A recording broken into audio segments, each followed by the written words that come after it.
Hi, welcome back to the 7 in a Minute. I'm Chris Allen. I'm Grant Robson. You look like you forgot me for a second. We're continuing our Batman vs Superman spoilers special. If you need to check out part 1, go and do so. We got about halfway through the film. If you haven't seen the film, there's definitely going to be spoilers from this point on as we get into the big finale of the film. So we're using a Washington Post article by Alicia Rosenberg to kind of break down this sort of transcript of the film. So let's keep going. We just left off talking about our thoughts on Lex Luthor. The next part of the story is Lex creating his sort of monster. His Frankenstein. So for any comic book fan you'll know, Doomsday was a big staple in the Superman universe. Superman actually dies at the hands of Doomsday. He's got Kryptonian and human DNA in him, so makes him a force to be reckoned with. Yeah, I mean, I'm no expert, you but if you just is that how you make? Apparently what? so. What? This seems mad. It is, it really is actually, just strange. in my head, I was gonna be like, oh yeah, okay, that makes sense. But then I was just thinking about it, no, it doesn't. He just drags. He gets on. So anyway, by this point in the story, Lex has got the sort of full government clearance, and has the spaceship, the crashed Kryptonian spaceship from the first film, and has General Zod's body now, which he's started doing some, sort of work on, so he can actually access the ship. He cuts with fingerprints off the which corpse is so too. strange. Which is all the technology he's got, and he just cuts them off basic, totally basic. That's I guess it's about him dragging the corpse along behind just him. take the hand. Come on, So yeah, much it's easier. but yeah, just then he drags the body into the water. So, and cuts his hand open. As you probably remember from Man of Steel, all Kryptonians are created in a lab. I can't remember what it's called. It's not called the Lazarus Pit because that's a different universe. Different comic. Different. So basically, they grow them all in the lab. That technology is on the ship, as been seen in the first film. That's the whole reason Zod's trying to get the key from Superman. So Lex Luthor has somehow figured all this out. He's been given access by the government to the ship and the body. And he throws the body into the soup that they use to create Kryptonians. Crypto soup. Cuts his hand like some sort of Macbeth kind of scene and puts the blood in the water with it. It's weird that the computer is kind of like, this is forbidden. And then he's like, no, Okay. I want to do it. And then it's like, okay. Go on. It's literally, and I'm not expert on how you create life, but is that how you do it? Well, that's God when we say. I mean, that's how I was born, but I don't know about, someone being dragged into the soup and then, slightly, Yeah. again, part of his ongoing plan. How did he know how to use Kryptonian technology as well? This is never explained. It's another thing. Yeah, again, it looks like something that I suppose we're getting in that longer cut. Lex and his time on the spaceship. Yeah. But it's an odd one. And again, it's kind of part of the problem of if Lex Luthor's plan is just kill Superman, and it would, what more is to it than that, really? Yeah. I mean, he's kind of the biggest proponent of accountability at the beginning, isn't he? That's how he gets on side of the government and things like that. He's trying to create a deterrent for people like Superman. But I guess in him making this monster, it's something that's definitely he's not gonna be able to control, and it's gonna create a lot more damage. It's just such an odd sort of it's such an odd concept, and For me personally, I think the film could have done without Doomsday. And he could have used Lex Luthor in a lot more clever ways. He's one of the smartest men in the world, so he could have had a lot more screen time than they gave him. Yeah, Lex Luthor's someone, I suppose, as far as Superman films go, we've had in all the sort of 70s Chris Reeves Gene Hackman films. We had Gene Hackman, of course, playing him in 3 of the 4 of those. 1, 2, and... There is only 3, there's not 4. Don't ever listen to anybody that says there's 4. This is an episode for another day, but Superman 4, Quest for Peace. Don't even say the name. In my opinion, better than Superman 3?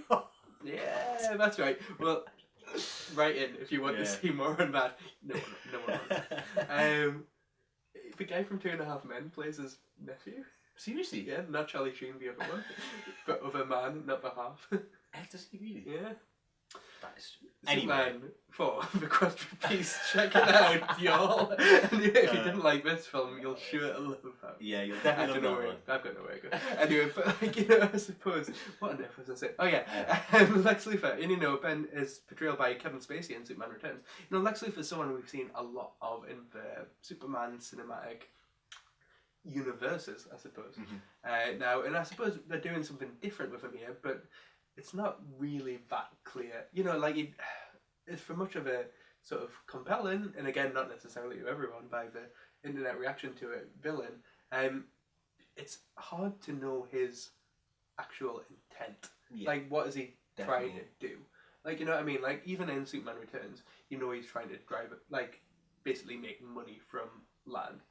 You know, like, even if it's something as simple as being financially driven, you know, just wanting to kill someone just seems like an odd... Like, I don't know, it doesn't seem like enough. I don't know, it seems like a bit of a... They make a lot of references to possible reasons or metaphors for his reasons.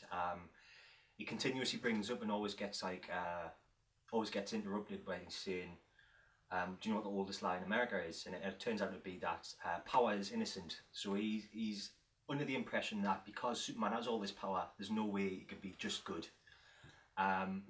His reasons for trying to kill Superman are never explained, ever. But one of the final scenarios where you meet Superman for the first time properly, he kind of explains he just wanted to see a fight. And it's just like... It's weird, again, it's kind of weirdly... Yeah. Batman, for the majority of the film, is Lex Luthor's pawn. Yeah. And like... Definitely. Again, for someone who's meant to be someone that people recognise as a hero, because you can go to Asda and buy a mask of him. Like, you know, like, if that's meant to be your hero, it's weird that he's a puppet. Like, a puppet for the villain, like, till the last 10 minutes of the film or something, really. Definitely. But, you know, I guess let's move on a little. We've got, what else have we got? We've got Batman training. We've got Batman's Rocky 4. The Rocky montage. It's Rocky montage. Dragging him, like, dragging a tire. Like, you know, like, if you want to say, like, big Batfleck, like... Working out. That's the daily routine of Batman. Like, I mean, that's our daily routine as well. But we don't like to brag about it. But you know what I mean? He does a lot with a tractor tire though. I'm just trying to think there. He flips the tire over, he rolls the tire, he pulls the tire, he climbs a rope. I've just watched all the Rocky films recently. He should chase a chicken. Yeah, that's an important run up one. a mountain of ice and stand at the top. He doesn't do the dance at the top. You know, this Batman's got a lot. You know, Batman's already got a trademark dance as well. Like, you know, it would totally work. Like, I would like you to say that. But let's move on. We've got that could have been so much better though. Like all the things you expect from Batman, and all he's doing is pulling the tractor tire, man. I mean, again, well, you know, I suppose necessary, but slightly. You're going to fight the Man of Steel. You're just going to drag around. I suppose like that's the thing. How much, you know, no amount of training necessarily is going to prepare you for that, especially when you're just going to shoot him with a grenade as you sort of. It actually happens in the film as well. One of the scenes we haven't talked about in the earlier episode was the first time they meet, Superman comes to warn Batman or deter him, essentially. Oh yeah, I guess that's... we did slightly skip over that one with the chase sequence. But the only reason I was mentioning that was because he does all this training in this amazing montage where he's pulling a tractor tire, but Superman literally flicks him away out of the Batmobile across the road. Just gone. Yeah, it's like, a few squats will probably sort that out next time. I'll do my CrossFit and then I'll be good to take him next time. I just wanted to bring it up. Sorry. Slightly, I mean, again, like, quite an interesting scene again, but like something that's kind of for a cool line that works from a trailer, like, you know, do you bleed? Like, I don't know. That's all it's there for. It's a bit of an odd, and again, you know. A scene that we've kind of seen in Dark Knight anyway, you know, the Batmobile chasing after a truck that's already got a tracking device on. But I'll chase that. You can't rely on these things way in tech. You know, and kind of moving on. It's an interesting one. We've got Superman kind of going into exile, following on from the destruction of the Parliament building, and kind of seeing the vision of his dad again. Another one of these sort of dream sequence, metaphorical sort of ideas. Reappearance of Pa Kent Were you glad to see it? Or? No, and the reason being stems from the Man of Steel film. They changed the backstory to how Jonathan Kent dies, and he wasn't killed by a tornado in the comic books. He just dies of a heart attack. It's one of the few things Superman, with all of his infinite powers, couldn't save him from, which is one of the driving forces behind why he's a superhero now. But that's the whole reason he's talking of his dad. Like, he's dead, he's gone. You shouldn't be having conversations. That's like a mental problem. That's not like. I mean, again, I suppose like Superhero-esque. it's a weird. You know, symbolically, I guess it makes sense. Like, he kind of gets advice about not, you know, about like the consequences that his actions will take. But it's an interesting one. But it's good to see Kevin Costner back. Yeah. But you know, in this film, it's already got a lot of dream sequences in. Yeah. It's a bit of an interesting one. Let's keep going though. I guess we're kind of getting into the sort of big end battle, really, the sort of re-confrontation of Batman and Superman. Yeah, at this point. I mean, what did you think about this fight? I'm going to ask you first this time. Okay, so what did I think? You know, I suppose this is something that the film kind of hinges on. Even though the reasons for it, like, don't necessarily seem to add up to an extent. You know, there's kind of this big ongoing sort of drama, but at the end of the day, these characters are both to an extent on the same side. And you know, one of them's being manipulated. You'd think if these characters are so good at heroes, they could have kind of, I don't know, a scrap doesn't seem like the best way to kind of fix this problem. But again, the film's called Batman vs Superman, so you've got to have a bit of punching. And like, I suppose that's what we get in this scene. Like, I don't know, it's kind of an odd one. I mean, and you know, we mentioned the sort of Martha controversy in the first episode. And you know, for that to be what snaps them out of this thing, it seems like a bit of. This is where we differ. Yeah. What do you think? For me, the whole scene I had to see in live action, because I've read the comic book a million times. When they fight in the comic book, it's really exciting. It's really interesting. It's something you've wanted to see for years. And they kind of portray that really well in the film. There's a lot of shots in the film that they've taken straight out of the comic books. Which for me, as a lover of comic books, was just like absolutely amazing. I loved that side of it. The fighting of Batman was some of the best I've ever seen on screen. I mean, again, you know, we've already talked about sort of some of the issues with the actual character of Bruce Wayne and the character of Batman sort of matching up with what we expect. Choreography wise, so this is kind of exactly what you'd hope for. Yeah, like this is like, it looks like Batman moving sort of gracefully. The fact that when he's moving like that, he's kind of killing people. You know, like questionable, but like visually, like it kind of is on point, I suppose. Really good. But again, you know, getting back to that idea of, you know, well, it's kind of taking its inspiration from Frank Miller's books. You know, it kind of earns it. Again, it's kind of earned a lot more there because it's based on that history. Here, it's kind of it's a heritage thing with that kind of aspect. It's kind of a trick from Lex Luthor on one hand, and something that's kind of you know, characters we're not that familiar with. But I think as well, to be fair, like, this fight isn't that exciting. It's not that like gripping. There's not that big moment. Again, you know, we've in a previous episode we talked about the new Civil War trailer. You know, when you're seeing that smackdown between Iron Man and Captain America, it's gripping. Yeah. Like, and you know, really and like, I don't know if any part of this fight was gripping. You know, especially when it's just Batman on Superman. Does it kind of progress, perhaps, and Wonder Woman gets involved, and the big CGI monster they fight. Who is it? Doomsday. You know, like, I suppose she gets quite some cool moments and stuff like that. Feminist icon, future hero for children. All girls all over the world who want to be Wonder Woman by the time. I mean, again, like, you know, I don't think anyone can now knock Gal Gadot as, like, as Wonder Woman this film. Like, it totally delivers. And, you know, I think out of all those trailers we've seen midway through the film, like, you know, I think there's justifiable excitement for the Wonder Woman. Yeah, For the definitely. Wonder Woman film. You know, you see She the kind of takes picture, you center kind of stage, see, doesn't she? Yeah. and you know she comes out really well Yeah. from this. But again, you know, like, and she gets the kind of memorable moments of the fight. You know, like, I fought aliens before, I fought things not of this world before, and you know, you see her using the lasso, you see her, you know, kind of Yeah. using the gauntlets and stuff like that. She gets the cool moments in the fight, does. and I don't know if Batman and Superman really do. Again, they punch each other through some buildings. They kind of, you know, like, there's good stuff, but I don't know if it's anything that like really stands out. Whereas again in the Civil War trailer, when you see when you see Iron Man fight and it's Bucky on one side and Captain America on the other side, and it's just that like really fun, you know, like that'll stick with you. I don't know if when it's just Batman and Superman fighting, any part of that'll really even trying to remember it, I can't really remember any of the kind of I mean, you know, like bits, but things that do stand out for us, I think we're criticising the film a lot, but from a comic book fan's perspective, everything I wanted to see in that film was there.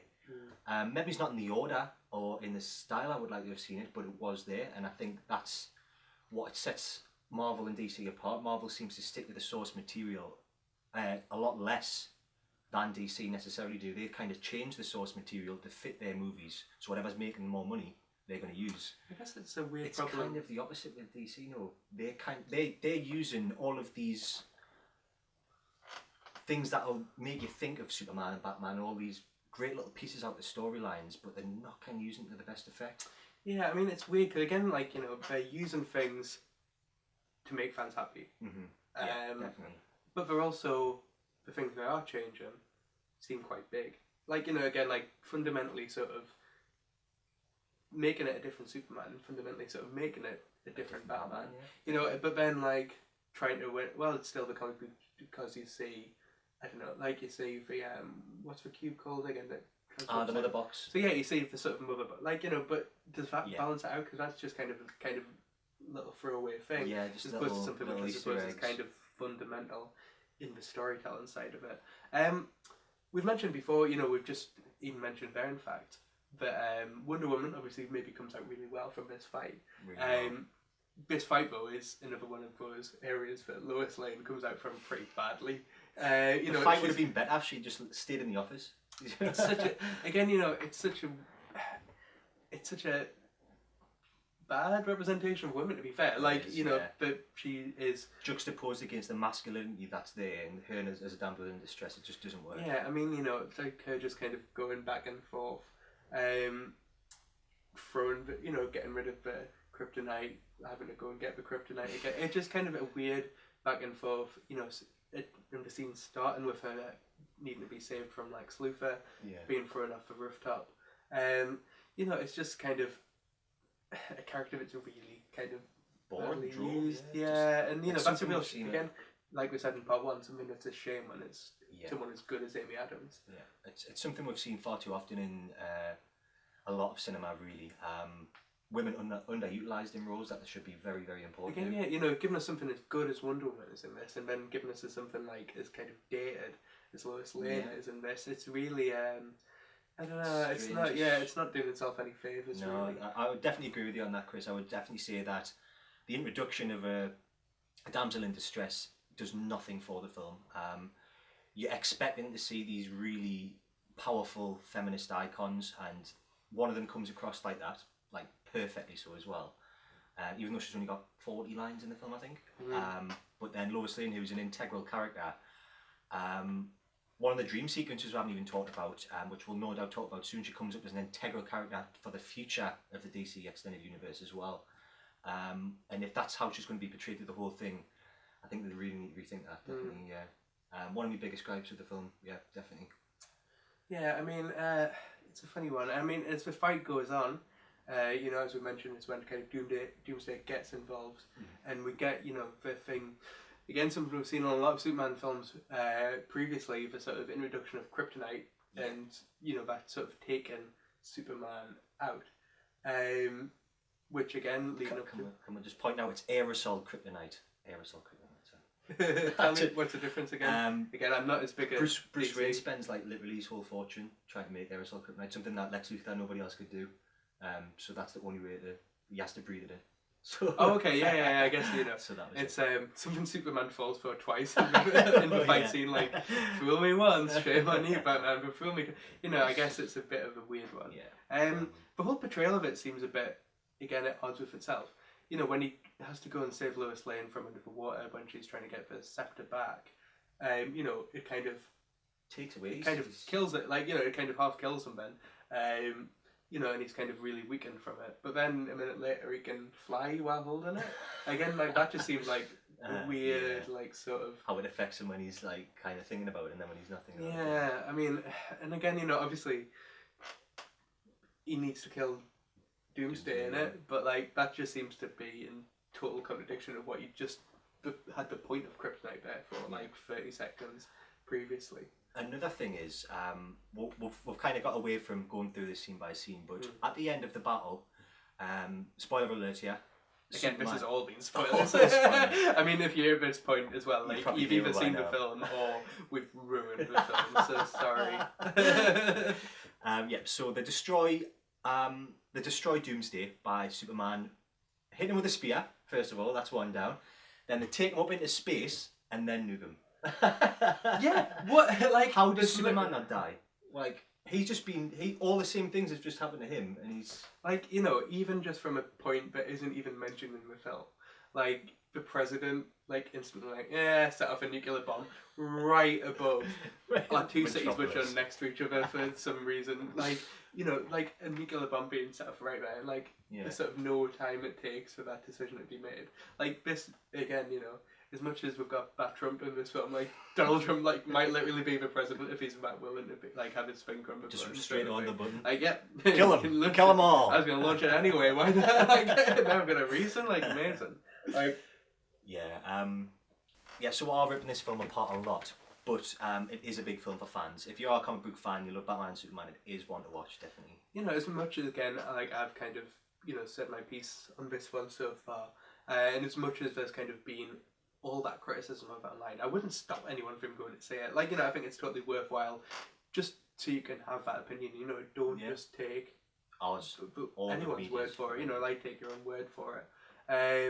But, you know, and it's one that people are definitely very vocal about sharing their sort of thoughts and feelings on this one too. These mean a lot to fans though. These are some of the most, like, treasured characters from any kind of narrative. I mean, there's no, you know, we talk about the success that Marvel's had and is continuing to have with their sort of properties, but there's no superheroes bigger and just more well known than Batman and Superman. Absolutely. And, you know, like, that's what's got this film within a week to 500,000. Yeah. Like, you know, it's just those two names on a marquee. You know, like, of course it's going to bring people in to see. But then, like, you know, it's up to you if you think that the quality sort of matches what it is. And, you know, I didn't hate this film, is the thing. Again, as much as a lot of people did online, but it just left us a bit cold and left us a bit... You know, I'm not angry. I'm kind of disappointed, I suppose, is the, you know... And what your mum says. And, you know, that isn't going to keep Zack Snyder awake at night, I'm sure. Because not when he's sitting on $500 million. And he is directing Justice League in, like, tomorrow or something, you know what I mean? So, again, like... But he definitely has to listen to audiences. He has to learn from lessons of the past. So the biggest criticisms about the last two, Man of Steel and Batman vs Superman, are the pacing of the films. The editing was really poor in Man of Steel, jumping back and forward between 30-40 years. This time, there was kind of too much there. But I will say this for it, they have went the opposite way of Marvel. They've tried to make a group film that'll stem into franchises, as opposed to many single franchises that stem into a group film. So it's kind of interesting to see how, when fans aren't invested in a cinematic property, how much angrier they get. Because it's coming straight from a comic book. They haven't got any of that backstory. I guess that's the thing. I suppose a lot of people had really high hopes. Yeah. And since it's not the character people are used to, you know, I suppose that's maybe where a lot of this sort of, like, ill will is kind of coming from. I guess the two of the big things we've still got to talk about is that, and, you know, we've teased it plenty of times before, is the fact that their Batman and Superman's disagreement midway through this fight is split on Martha. Like, yeah. Like, I don't know. Okay, you say what you need to say about this first. So, having read loads of comic books for years, I kind of think of any time that I've really made the connection that they both had the same mum. Like the same name, not the same mum. That's totally. That would work as well. You know, that would make as much sense. Yeah, but Martha Wayne and Martha Kent. So we know Martha Kent from Man of Steel. The whole reason that little sequence is in the beginning, the dream sequence, was so you made the connection, Martha. For me, I was like, oh my god, I never realised that. That was like an epiphany moment for me when I was sitting in this, and I was like, holy shit, that's really clever. But now everybody's talking about it and like thinking, is it really that important that they're both got the same man? Yes. I mean, it's a weird. Yes, it is. But it equally kind of gives the idea if Superman's Earth Mother wasn't called Martha. Like, he's like, I'm gonna save Sally. Like, Batman would have just continued to snap his Screw neck. Sally. Like, you know. Yeah, that's it, you know. That seems a bit, you know, maybe that's what punctures the hole in Batman's, like, direct vision in this film or whatever it might be. But, like, it being something so trivial. Like, it just being something, like, such a coincidental thing as opposed to him realising he's being a dick. Like, that seems a bit like. One article I read on Cinema Blend, great website for reviews. They basically said that the whole premise behind that was the metaphor that Batman can see the good and the humanity in the alien, and at the same time, by not killing the alien can see the humanity in Batman. So it's kind of they both see the evil of each other in their opponent, and that moment kind of gives them a link between them, which I thought was a really clever point. That was one of the very few articles I read that actually said this film was great, fantastic in every level. I suppose it does break them out of it, but it does seem like it's also a bit on the nose. A bit on the nose and a little too late, really, in some ways. Like, it just seems like, you know, you would hope, again, for two of our heroes, it would, like, you know, it would be a bit more obvious that there shouldn't be in that situation regardless. It's kind of like something you'd say in a bar to a friend. Oh, your mum's name's Martha? Mine too. Like, that's the thing. Yeah, again, it's such a little thing, and for it to be what trivial sort of ends this is, it's an odd one. The last thing we really need to talk about, I suppose, is how this fight ends. And again, you know, you shouldn't be watching this point if you don't want to see spoilers, but Batman wins. Yes. Well, he wins because Superman dies. Like, he gets the thing he's been going for throughout the whole film, like, happens, I suppose. So, like, Batman but it's after wins. Like, it's a minute after he decides, like, oh, I'm his friend now because you're also called Martha. Like, you know, it's an odd, but yeah, you know, Doomsday. Yeah, so, you know, they kind of become friends again. You know, the fight continues. Batman saves Superman's mum, who's been captured by Lex Luthor too. And, you know, Superman flies to fight Doomsday, and in doing so, you know, stabs him with the kryptonite, as mentioned. But also, that's not enough. That's not going to kill him. Is it Ben when he gets Superman? He stabs Superman. Yes. So, from what he stabs Doomsday. Superman gets a blow. Then they fly off into space. Bomb time. Isn't it like 3 punches into space, 3 uppercuts, like super? Yeah. So again, like you know, Tekken style fighting here. Like, then end up in space, kind of still brawling it out, and then, as you say, President Trump straight on the button, get the nukes. So they blow them up. Which was, again, another great little scene out of the comic book. This kind of withered, thin, frail Superman with no superness about him. He doesn't kind of decompose. He's just kind of... He hasn't been out in the sun in a while, has he? He kind of looks like Bizarro, which is what people said when I was coming out of the film. It's like, was that like a Bizarro reference? It's a funny one. But I guess, you know, I suppose the outcome of this fight is that Superman dies. Again, were you expecting to see? I was not. There was a big surprise. From the knowledge I had from reading, it was Batman that dies in the original fight. So when Batman dies, Clark can hear the heartbeat from the fight, so he knows Batman's still alive. But this time it was the other way around. It was Bruce, which was a surprise for fans, but it was an interesting one. It was something I wasn't expecting. Bruce has no way of hearing the heartbeat or anything like that, though. The only reference we got was the very last shot of the film. And what's he going to do? Fly off with the coffin attached? Is he just going to... Yeah, I mean, it's such a... In some ways, I suppose, like, the fact we had Doomsday in this, and, like, again, comic book fans would know, but Doomsday is responsible for killing Superman. Yeah. I guess, you know, we maybe should have saw this coming a bit. But the fact, you know, it's the second film in the DC universe, maybe we didn't see it coming. And, you know, just didn't expect that would be another thing that they would cram into this film. But I guess it's effective in, like, cause and reason for the Justice League to need to be formed. Like, Batman sort of changing his ways at the end of the film when he's talking to Diana at the funeral. Yeah. You know, saying that, like, we need to, like, get the band together sort of thing. Like a Blues Brothers scene, it's like we're getting the band back together. It's great though. Not enough music in this film. But yeah, I mean, but then did you feel anything when Superman died in this film? I was a little bit emotional, but I think that's the thing, every fan will know, regardless of the background, that he's alive. He's got to be alive. They know from that final scene that he's still alive, but what's happening to Clark? That's the thing we want to know. It's a weird thing where, like, which is the problem with all of these big franchises, like, you know, if you kill a character off, like we kill Superman here, we know Henry Cavill's starts filming again Justice League in a couple of weeks. 4 weeks time. You know what I mean? And, like, and, you know, it kills him, but then instantly says, he's still alive. Like, you see the sort of... Worry not, people. The soil kind of flying off straight. So it kind of... It's weird that it does something and then, like, kind of instantly kind of goes back on itself. Which is a common thing through this whole film. Like we've talked about it through this whole episode, is basically you've had the scene in the courtroom, kind of no need for it, but it was there. We've got the opening Batman scene, no need for it, but it was there.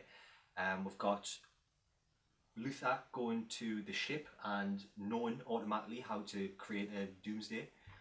I don't know if there was any...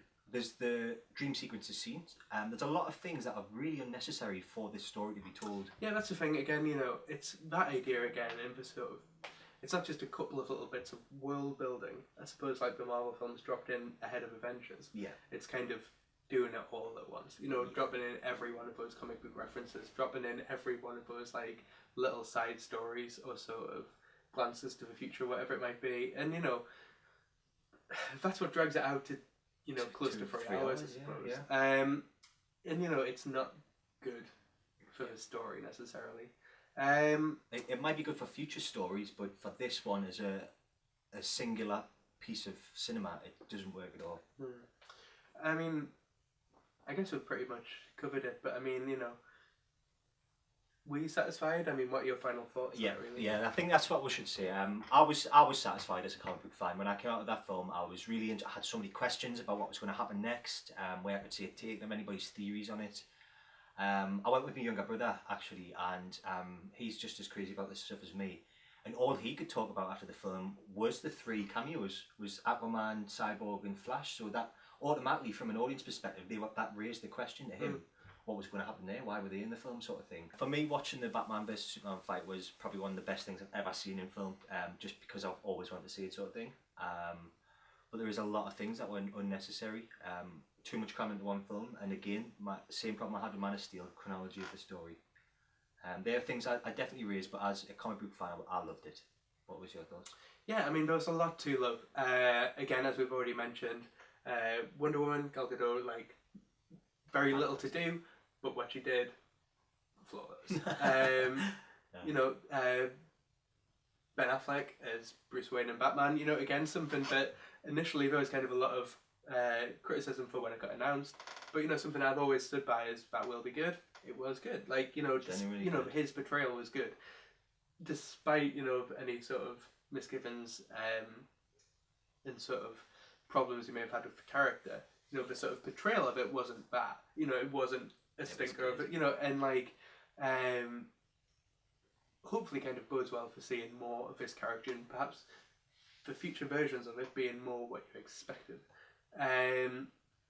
Again, something else connected to that, like Jeremy Irons as Alfred, again, like criminally underused, like not, you know, like would happily say a ton more of him in the film, but like was class, you know, was one of the funny bits of the film, was one of the sort of... Bruce Wayne made him a coffee. I was like, what the hell? It's your butler, man. It's what he does for I was you. gonna say, yeah, it was a little role reversal there too. But I think again that like was so well done. Yes. Totally agree. Lex Luthor as a character. Yeah, again, you know, something that maybe a lot of people wouldn't agree with. But you know, I like him. I really do. Yeah. Again, you know, I would be interested to see people's replies to that one. But again, you know, I think the thing for this being a Man of Steel sequel, I don't know if anyone from Man of Steel was serviced well. Again, you know, Superman kind of didn't have a lot. You know, it's kind of weird that we didn't really know or learn any more about this character, and like he kind of, you know, he doesn't. They're not character driven this time, are there? It was a lot. Yeah, I mean, you know, a lot of his arc, it doesn't even move on. Again, we've talked about it at length. The sort of the fact that Amy Adams, you know, being the second lead to that film, you know, is kind of so criminally sort of misused here. Yeah. And again, then all the supporting characters, again, the newspaper office kind of being treated sort of like even not even stereotypical, just kind of weird. Just like just kind of, you know, weird. It's such an odd sort of resemblance of those characters.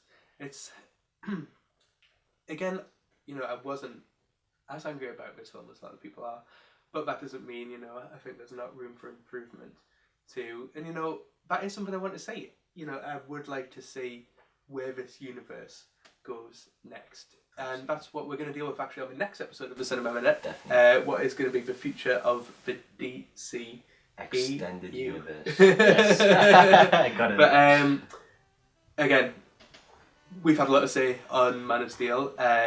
We know that everyone else has a lot to say on Man of Steel, but we would really like to know what you've got to say about it too. So again, do subscribe, do comment, and do get in touch with us with social media as well.